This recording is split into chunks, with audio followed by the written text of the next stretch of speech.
Harding évfordulója, és szeretnék előadni egy dalt, amit neked írtam. Howie! Sheldon, gyere ide! Lehet, hogy fertőző. Már így is elég pocsék napom van.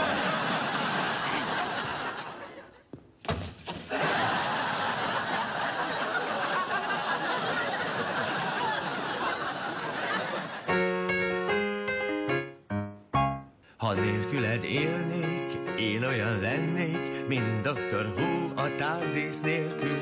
Csak én látom rajta, milyen osztálét. Egy kanosztalan gyertya, vagy egy féllábú serpa, vagy az egyik album hosszú nyak nélkül.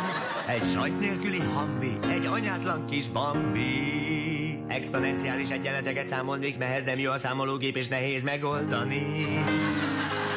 Egy kötés nélküli atom, egy hálótlan póka falon, és együtt laknék a jó anyámmal. És együtt lakna a jó anyával. Mióta ismerlek, egy új világban élek, te mellettem álltál jóban, rosszban. Te vagy az urán 235, én meg a 238, két elválaszthatatlan izotóp. Én soha nem képzeltem, hogy így boldog leszek, attól fogva, hogy ismerlek, Bernadett. Oh, Howie! Hogyha nélküled élnék, az életem egy rémkép, egy húrelmélet lenne, de húrok nélkül. Vagy egy nulla nélküli bináris kód, egy rakéta nélküli műhold, vagy a Firefly, Buffy és bosszúállók Whedon nélkül.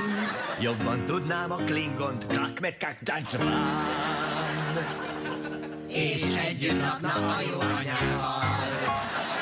Mióta ismerlek, egy új világban élek, a barátom vagy és a szeretőm.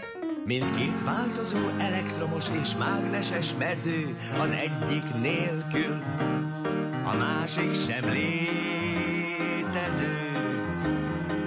Én soha nem képzeltem, hogy így boldog leszek, attól fogva, hogy ismerlek, Bernadett.